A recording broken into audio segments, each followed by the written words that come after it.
हामी अर्घाँसी जिल्लामा रहेको सन्दी खर्क नगरपालिका 11 मा अवस्थित रक गार्डनमा छौँ।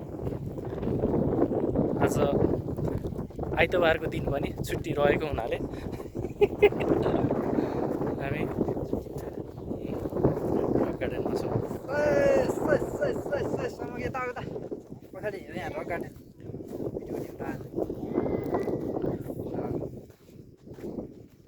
यहाँबाट हामीले ढुङ्गाहरूको एकदम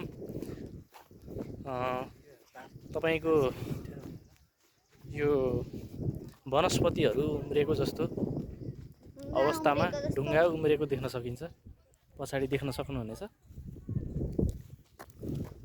पछिल्लो समय यो टिकटक बनाउनेहरूको लागि यो ठाउँ अलिकति लोकप्रिय बन्दै गइरहेको छ।